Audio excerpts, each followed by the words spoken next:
qua, Figaro là, Figaro su, Figaro giù, Figaro su, Figaro giù. Pronto prontissimo, sopra il fulmine, sono il fantotum della città, della città, della città, della città, della città. Ah, bravo Figaro, bravo bravissimo, ah, bravo Figaro, bravo bravissimo, a te fortuna, a te fortuna, a te fortuna non mancherà. La la la la la la la la la la la la la la la la la la la. A te fortuna, a te fortuna, a te fortuna non mancherà. Sono il fantotum della città, sono il fantotum della città, della città, della città, della città.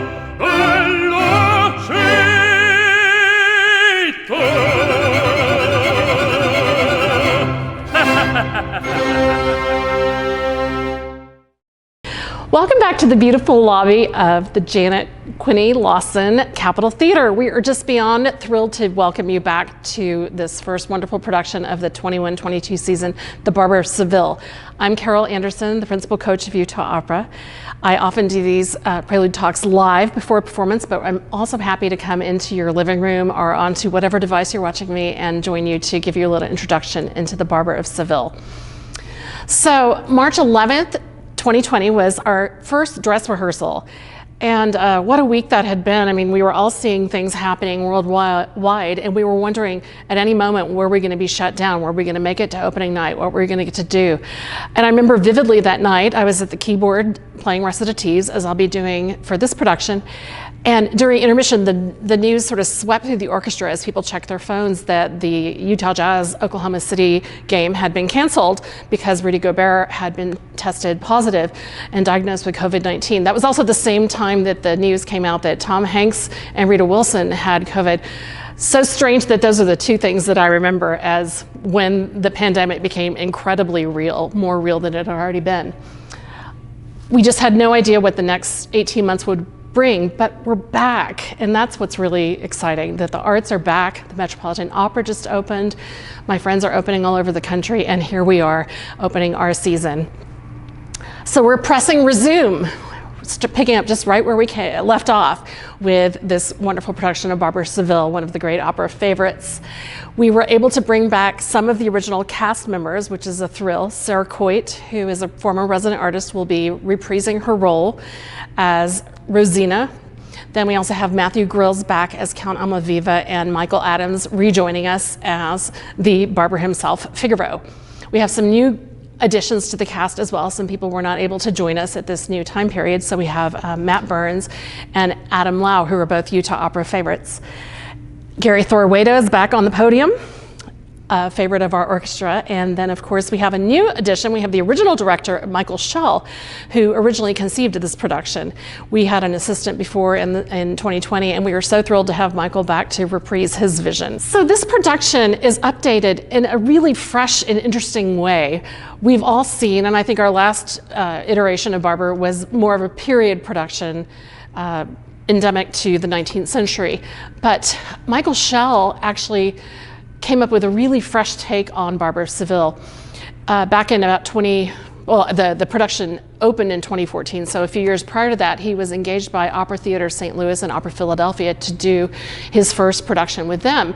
And he was a young director there, excited to do a standard opera, but then they said, we really want you to do something different. We don't want that standard Barber of Seville. So he thought, oh, it's my big debut with these companies that are super important, and they were asking me to mess with a classic. And so that was an intimidating process for him. That he got his team together, and during their first concept meeting, and where they're talking about the story, one of his team members said, you know, I think it was the set designer, said, this sounds just like a Pedro Almodovar movie. If you haven't seen the films of Pedro Almodovar, he's a living Spanish film director, probably one of the greatest Spanish directors since Buñuel.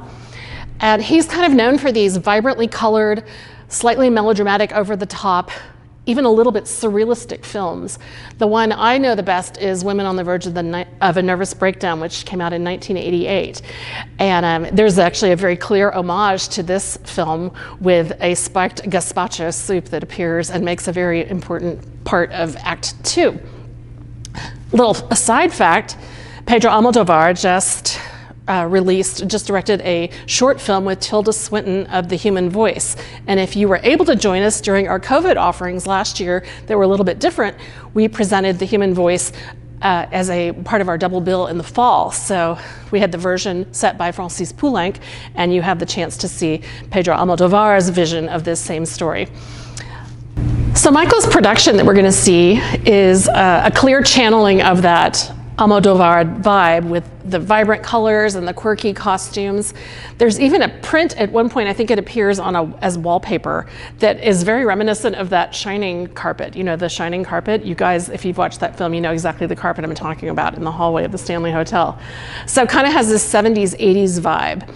The other thing that Michael Schell loved about setting it in a more modern Spain is he was able to create a world that was clearly Spanish.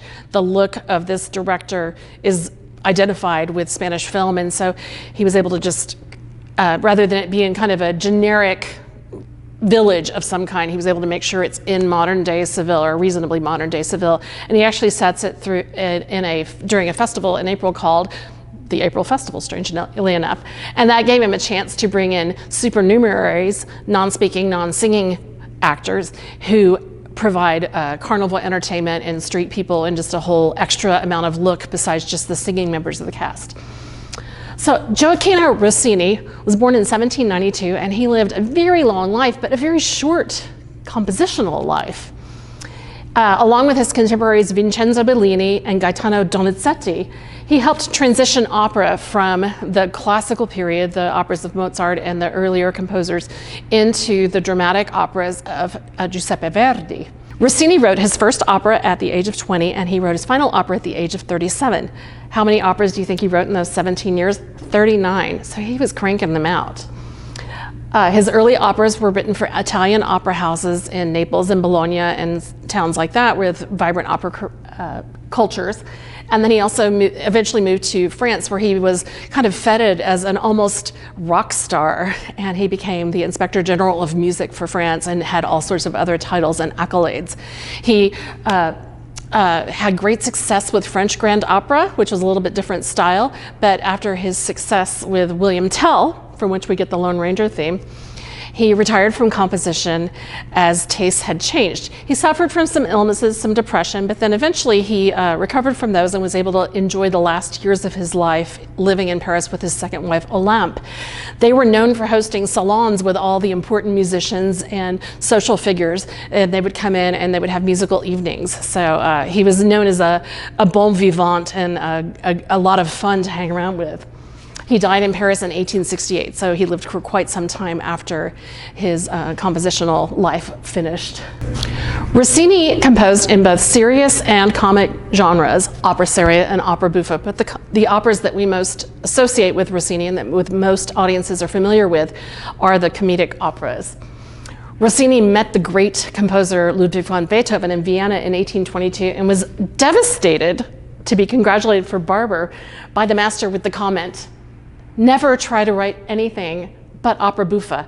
Any attempt to succeed in another style would endanger your nature." This was kind of heartbreaking because he wanted to succeed at all the styles, and to hear this master sort of say, "Your niche is comedy," was a little bit distressing for him. It's said that he wrote this opera, Barber of Seville, in just a few weeks, and supposedly he was closeted with his libretto, Sterbini, where they were just cranking through. You'd get a page of a libretto, and Rossini would start scribbling down the music that he was just writing so quickly. There's an anecdote that he was laying in bed once, and there was a piece of paper on the floor. Someone came in and said, "What's the score on the floor of this music?" And he said, "Well, I wrote this piece and then I dropped it and I was too lazy to pick it up, so it was just easier to rewrite it than to get out of bed and grab it." The premiere of Barber of Seville in Rome in 1816 was beset by bad luck. There had been an earlier setting of Barber of Seville by Giovanni Paisiello that was very beloved, and so Paisiello's supporters came en masse to disrupt the performance. That was their whole reason to go to this opera. They wanted to boo, they wanted to hiss, and just create a climate in which the opera could not succeed. Some mishaps happened during the performance. The tenor's guitar strings broke, so when he was serenading and playing his guitar, he had a little trouble there. And at one point, a black cat wandered through the stage, and of course we know that's terrible luck. But despite all of this inauspicious beginning, we have grown to love this opera, and even people who've never seen an opera know something about Barber of Seville. Let's leap into musical examples with the overture from Barber of Seville, and we'll hear one of those pieces that everyone knows. This overture was actually written for a serious opera called Elizabeth, Queen of England. So it's hard to imagine that this witty, fun overture that we all enjoy could have ever been associated with Queen Elizabeth I. But Rossini was noted for plagiarizing himself, and so of course, this is just one example of that. If you hear this and you think of Elmer Fudd and Bugs Bunny, please don't feel bad. We all think of it.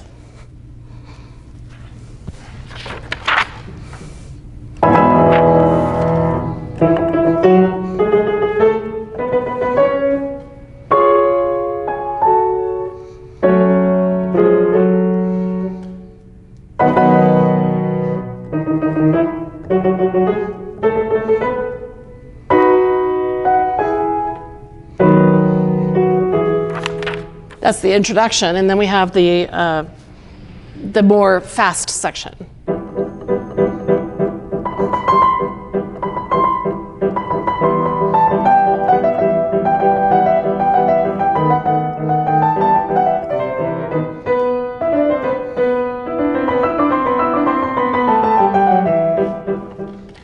And I can't hear that, I'm sorry to say, and that I can't hear that without thinking about Elmer Fudd's Scalp Massage. If you haven't seen The Rabbit of Seville, if you're one of the 22 people in the world who haven't seen it, then make sure you look it up on YouTube. Rossini, Donizetti, and Bellini composed in a style that we call Belcanto, which just means beautiful singing, and isn't that what opera's all about? Characteristics of the Belcanto include virtuosic displays of vocal work, such as fast notes, which we call coloratura, or melisma, very fast text, which we call patter, or the exploiting of the extreme ranges of the voice. Also, long legato lines are another hallmark of Belcanto, though we don't hear that as emphasized in Rossini. So let's start with patter. What is patter exactly? Well, it's a lot of text delivered very quickly, almost like a muttering, if you will. The word patter comes from Pater Noster, which was the prayer, the Our Father prayer. And often these Catholic prayers can be historically, or in this particular case, recited very quickly. And thus, it had this sort of muttering quality to it. And that's what Rossini has emphasized or imagined when he writes patter numbers. The patter numbers especially go along with the very comedic characters. The most famous patter number is, of course, the famous Figaro, Figaro aria, or like Figaro, Figaro, Figaro. I will do my best to be a have patter ability for the Figaro aria, but our Figaro will do it much better.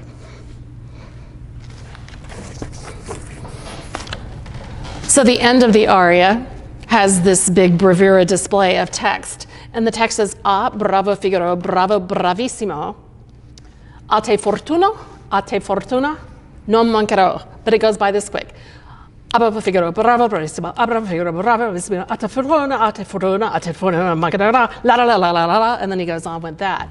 So, as I said, he doesn't get tongue-tied like I do.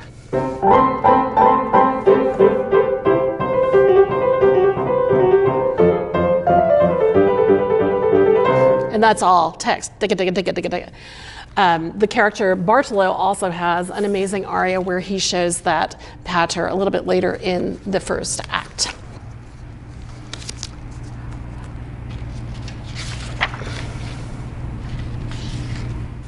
But as I mentioned in my description of Belcanto, virtuosic vocal display is another hallmark of Rossini's work. Ornamentation is a big part of this. Rossini wrote very specific notes in his writing, but it's become tradition over the years for singers to add notes, we call it extrapolate, change the coloratura up a little bit, and do all kinds of things. Rossini didn't love that so much. In fact, when this famous singer Adelina Patti sang Una voce poco fa, Rosina's aria from this opera, with her embellishments, Rossini said, "Very nice, signorina, but who wrote this?" So it was unrecognizable to him. I mean, of course, he recognized it, but he was making a point about over-ornamenting. So throughout the years, this has become something where there's tradition that goes into the quality of the ornaments. There are singers' choices. There are conductors. all sorts of things go into creating these ornaments. So let me just demonstrate a little bit of what that ornamentation might be. So I'll play the original melody and then I'll play some ornaments. So Rossini's aria, as many Belcanto arias are, is in two sections. There's a slower section, which was called the cavatina, and then there's the cabaletta, which is the faster, more brilliant section. So at one point she is singing Ma se mi toccano dove il mio debole, sarò una vipero sarò. She's going to become a viper if you cross her. And the original melody is this.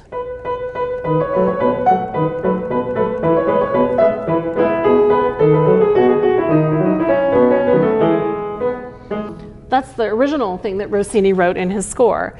Sarah does something along the lines like this. She does it much better than the piano does.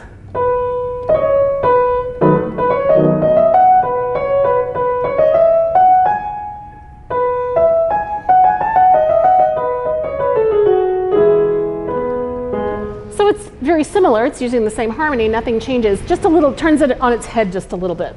Now we get to come and talk about one of my favorite things, Rossini finales. Every Rossini finale is a delight to play. I think. I have a real affinity and an enjoyment of playing these things. What usually happens to finish Act 1 is the situation that has been set up throughout the act gets just crazy and builds to this incredible hysteria almost of confusion. And Cenerentola does the same thing, the Scala di Seta, well, it's a one act. But then, of course, the Italian Girl at Algiers, they all have a very similar structure. So they start introducing characters. We start in this particular finale with just Bartolo and the Count Almaviva, and then we start adding people, and the more people get on stage, it gets more and more crazy. Finally, by the time the chorus shows up, and they have this very Keystone Cops entrance that's just hilarious, the situation is completely out of control. Then we have what is called a stretta, and that's the final rush to the end of the finale. Stretta just is an Italian word that means stretched. And I looked through several finales and I discovered, or I was looking at the translations, and they all have very similar ideas. It's like Rossini had I like to think that he must have had some migraine issues, because he says, in Italian Girl, in my head, I have a bell ringing that goes ding dong dong. I'm like a ship that's gonna shipwreck on the ocean waves. In Cenerentola, they say, and suddenly out of nowhere comes this earthquake clamoring and clanging, and it awakens me from my stupor. And in Barber of Seville, in this stretta, they sing, in my head there is a furnace. It's full of ringing anvils and hammers. The ringing anvils and the hammers, you won't hear it so much on the piano, but in the orchestra there's like little bells, there's a glockenspiel and stuff. So you get that idea of the bell constantly ringing in their head, making them insane. And this is the moment where that happens.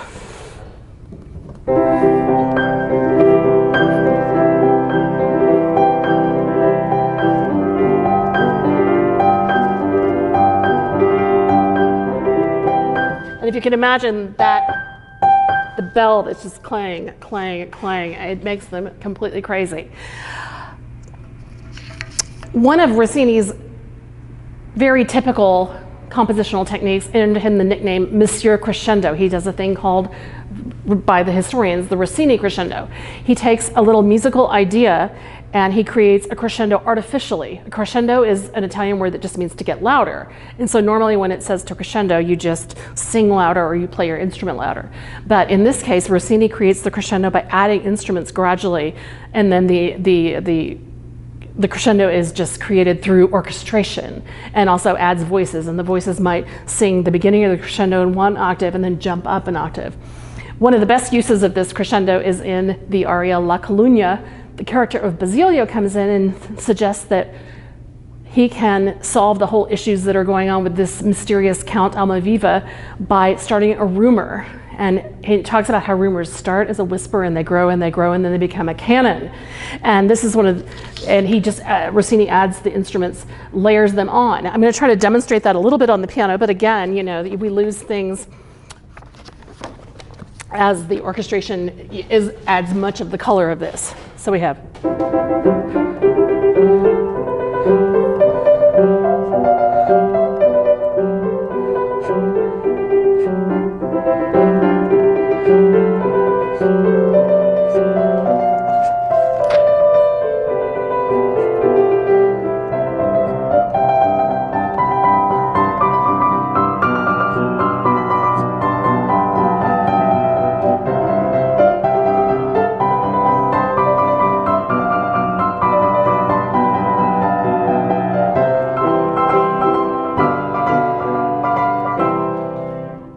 And so in the piano part, you hear how the notes were higher in the range, and that will be just the addition of higher playing instruments throughout the orchestration.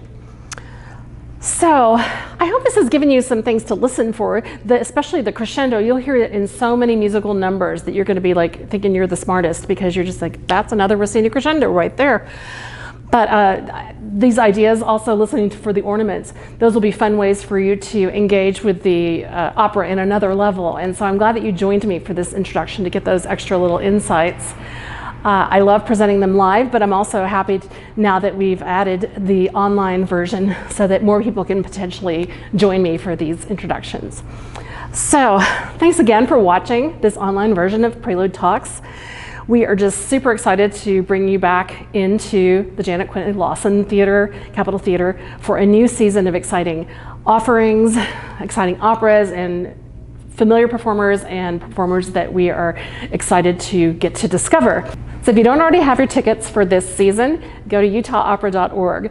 Also check your ticket confirmations for information about COVID safety protocols, things to expect when you come to the theater, parking ideas. All of that will be easily accessible through your ticket confirmation or through utahopera.org. We have worked tirelessly to ensure the safety of audience members, cast members, production crew, and staff, and so we're so appreciative of your cooperation with our safety protocols. Thank you so much, and enjoy Barber of Seville.